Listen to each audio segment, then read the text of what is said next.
Welcome to Top 10 Archive. We all know that throughout history there have been what we would call social sacrifices made in order to obtain more knowledge about humans' work, not only physically, but also mentally. Sometimes science requires questionable things to be done in order to get results. But what's considered too far? In this installment, we'll look at experiments that may cross that boundary in our top 10 crazy experiments done on children. Number 10. The Broken Toy Experiment. During this twisted study, children were given a special toy that was rigged to break on them, and were specifically told to be careful with it. When the toy would break, the examiner who gave them the toy would observe the child's reaction. Researchers did this so they could explore the guilt children would fear. The examiner would go into a different room and hand a child a replica to assure them that it was okay and fixed, possibly to alleviate any long-term emotional damage.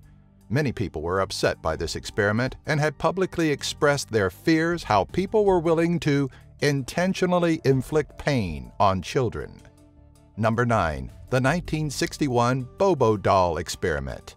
In 1961, as the first of two experiments, Albert Bandura had a group of children individually observe adults punching, kicking, and hitting a Bobo clown doll. Following the display of aggression, each individual child was awarded an opportunity to play with non-aggressive toys, such as trucks.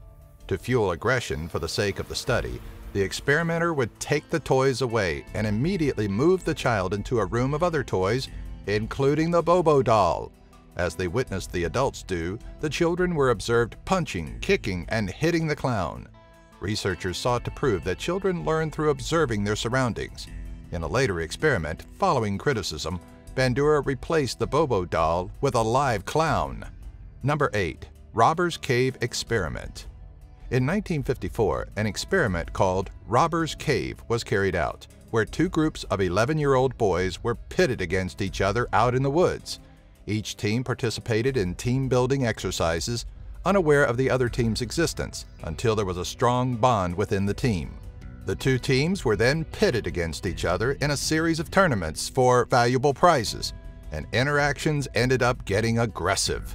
To quell the aggression, the two groups were given teamwork-driven tasks that require inter-group cooperation.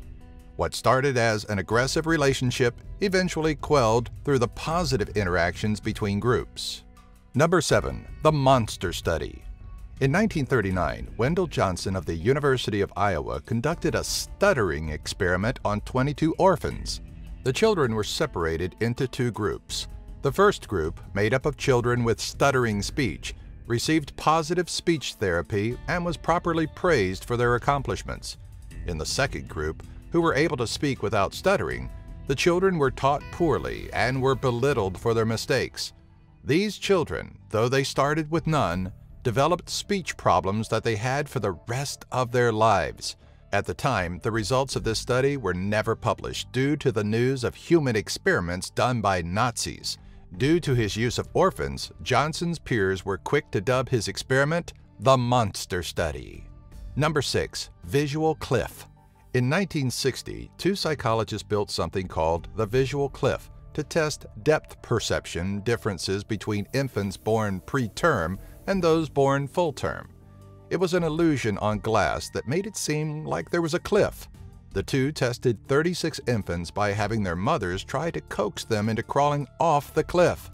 Even though there was no real danger, only 3 of the children wound up crawling to their doom. Most of the children retreated when they got too close to the cliff. Along with depth perception, researchers may have gotten their first taste of infant survival instinct. Number 5. The First Transgender. David Reimer was an identical twin born in 1965. At 8 months old, his parents took him for a routine circumcision. But things went awry when the doctor accidentally destroyed his can I even say it?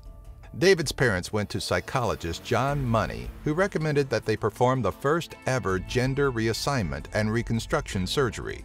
The parents went ahead with the operation, but David, or Brenda as they later named him, did not follow in his role as a female. He refused to wear dresses and would not play with female toys. By the age of 9 or so, David started to act like a typical 9-year-old boy. David lived a rather normal life, but a series of tragic events in his late 30s, including a divorce, unemployment, and the death of his twin brother, led to his suicide in 2004. Number 4. The Third Wave. In April of 1967, a Californian teacher named Ron Jones became Cubberley High School's very own Adolf Hitler. To explain just how Nazi sympathizers could have accepted the actions of the regime, Jones implemented a mock Nazi movement. He introduced a strict discipline into his lessons, and the students went along with it.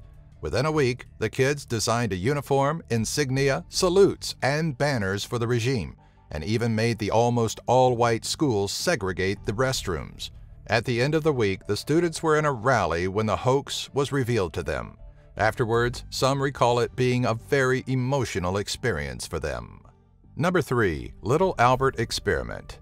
In 1920, a case study was brought to attention after being published in the Journal of Experimental Psychology. Little Albert was a 9-month-old infant conditioned to fear a white lab rat.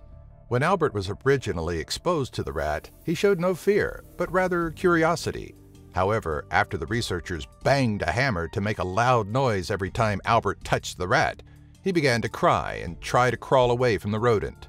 Unfortunately for Albert, his conditioning went a little too far when he started to confuse the rat with most furry things such as dogs, fur coats, and even a Santa Claus mask with a cotton ball beard. Number 2. Hepatitis in Willowbrook State School. At some point between the late 1950s and 1970s, medical researcher Saul Krugman exposed the mentally challenged residents housed at the Willowbrook State School in New York with the hepatitis virus for observation. The experiment followed an outbreak at the school and was performed in order to track the development and possibly treatment of the viral infection. As expected, many doctors opposed the study, but their concerns were put aside as parents for these children began sending in permission letters stating agreement with the experiments. It allowed family members to be admitted into the overcrowded institution to see their children, while also allowing doctors to find out more about the infection. Ultimately, though, the study was considered the most unethical experiment performed on children in the United States. Number 1. Dr. Bender. In the 1960s, Dr. Loretta Bender, a neuropsychologist at Bellevue Hospital, began what she thought was a revolutionary treatment for children with autistic schizophrenia, electroshock therapy. It was believed that she had performed her experiment on over 100 children between the ages of 3 and 12, with some reports believing the number to be twice that amount. Several of Bender's patients later showed very violent or aggressive behaviors, with at least one case leading to multiple homicides. Luckily, Dr. Bender's experiments were shut down and didn't catch on as some new-aged treatment fad. Did any of these experiments downright shock you? Do you know of any other bizarre experiments done on children? Do you have an idea for a future Top 10 video? Let us know in the comments section below. Be sure to follow us on Twitter, Facebook, and our website, top10archive.net, by following the links in the description section. If you like this video, be sure to give it a thumbs up and share it with all of your friends.